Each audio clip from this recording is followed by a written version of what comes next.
Possibly the most hotly debated topic in the publishing industry over the past few years has been the issue of cultural appropriation. Although there is universal agreement that diversity as a goal is commendable, when it comes to the ticklish business of who should be allowed to write what kind of story, things get murky. Issues of voice, authenticity, and identity politics are stirred into the pot, and the end result is something that can often lead to controversy. In the first video of this series, I expressed the opinion that authors should have the right to write whatever they choose, including stories involving characters not from their own ethnic backgrounds. My belief is that to bring more diversity into fiction, the industry needs to reassure writers that, if properly approached, they should have no qualms about introducing such characters into their writing. But there are clearly more complex arguments to be made around the issue.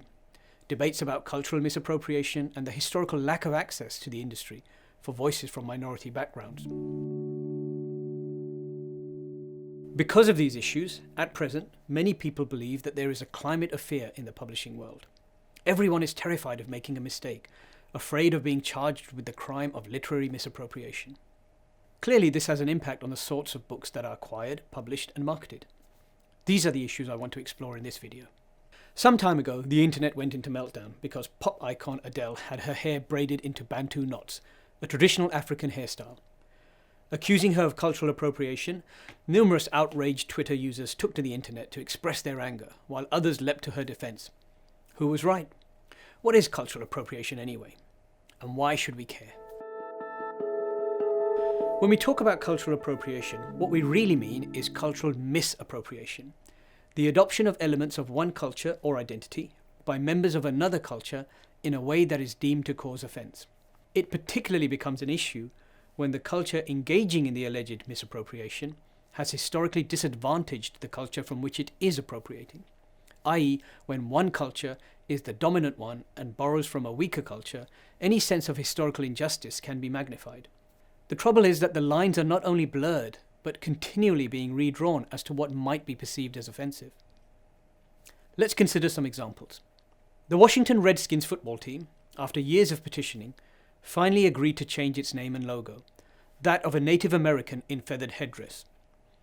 The logo was deemed racist by many in the Native American population, understandably so, given their fraught history with white colonizers. A second example. Recently, several actors have been criticized for taking on roles outside of their own ethnicity. I'm certain Scarlett Johansson intended no offense when portraying a Japanese character in Ghost in the Shell, yet offense was taken. In this instance, historical context is important, given that her casting followed a long line of such perceived slights by Hollywood. For instance, in the 1930s, white Swedish-American actor Warner Oland played a Chinese detective named Charlie Chan in no less than 16 films. Having said all this, I remain firmly behind the idea that authors, and creative artists in general, should be allowed to express themselves beyond the bounds of the culture into which they were born.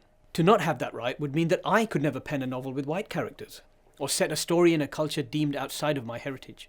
But who is drawing the lines here? Who's in charge of what is and isn't permissible for a particular individual or situation?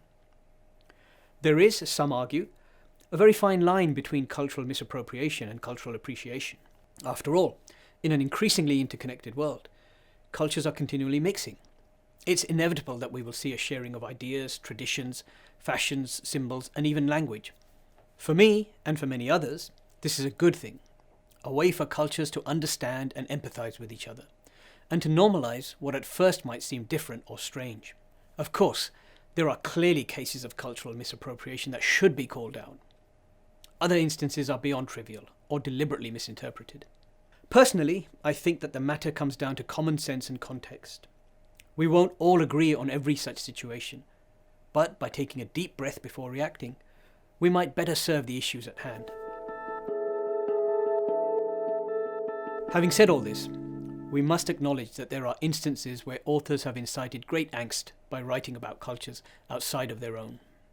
In 2009, Catherine Stockett's The Help was published. The book went on to huge commercial success, but was later hit by a deluge of criticism. Stockett, a white middle-class American, had written a story about African-American maids working in white households in Mississippi in the 1960s. The book was accused by many in the African-American community of the shallowest portrayal of black people's experiences in that era. Other critics suggested that Stockett had painted lazy, superficial stereotypes, failing not only to deliver the truth of the lives of her black protagonists, but also harming any history lesson that other communities might take from the piece. Let's look at a more recent case. In 2019, the novel American Dirt attracted huge publicity. The book is a story of a Mexican mother and son's journey to the American border after a cartel murders the rest of their family. The book has been criticized by some for misappropriating the stories of Mexican immigrants to America. Up until the book's release, the author, Janine Cummins, had publicly identified as white, only revealing in the lead-up to publication that she has a Puerto Rican grandmother. Cummins' book tour was cancelled due to the level of vitriol she received, and concerns for her safety, something that none of us would wish on any author. These two novels represent portraits of cultures beyond those of their authors. Each has met with overwhelming financial success and a barrage of criticism, particularly from the communities they are purporting to empathize with. For some, the mere fact that they were written by people outside of those communities was bad enough. For others, this wasn't an issue. Instead, the problem was that they were written, in the opinion of their critics, without carrying out the due diligence expected of an author embarking on such a mission. In a certain sense, these authors were accused of relying on white privilege, and then being rewarded for doing so. The implication being that authentic voices from these communities are rarely given the same opportunity, platform, or rewards when they pen such stories. Many writers, including many from minority communities, myself included, have publicly stated that we have no problem with authors writing beyond their own culture. After all, if we think about it rationally, every novel includes some elements of experiences beyond our own. I write crime fiction. I haven't murdered anyone lately, but I have been appropriating the experiences of the minority group known as murderers for years. A problem only seems to arise when authors are lazy, disrespectful, insensitive, or merely using someone else's lived experience to create a titillating story that distorts the actual experience of the community they have chosen to portray. It would not be unkind or incorrect to suggest that the publishing industry has a fear of change, a fear that, should they print a wider range of books, readers might be put off by unconventional names on the cover or challenging settings and protagonists, unless these are written by mainstream authors. This is not a criticism of mainstream authors. There are clearly some who decide to include diverse characters and do a great job of it. One argument is that when popular authors do this, they aid in the process of normalizing such characters for readers, thus making it easier for writers from those cultures to portray their own experiences. Again, the other side to this view is that this practice can take opportunities away from already marginalized writers. Ellie Griffiths is one of the UK's best-selling crime fiction authors. Her latest series features protagonist Harbinder Kaur, a female gay Sikh. Ellie is a white straight author with Italian ancestry.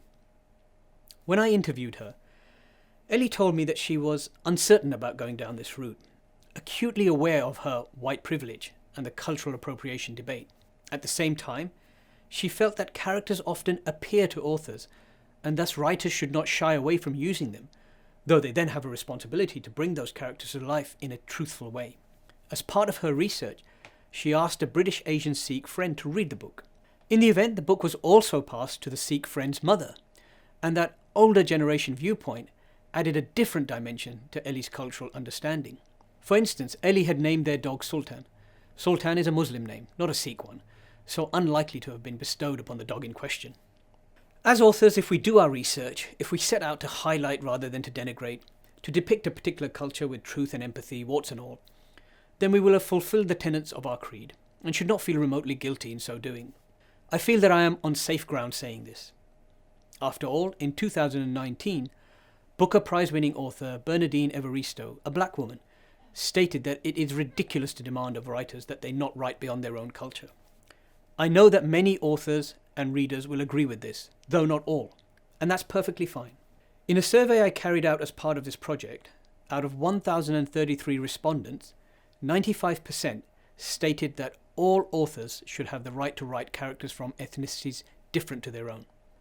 Again, readers are particularly important in this equation. They can act as a catalyst for change. If given more choice, I am certain most readers would happily embrace a good story, no matter how diverse the characters or the author's cultural heritage. In other words, they can make up their own minds. In the next video, I'll take a look at how an author's heritage can be both a blessing and a curse.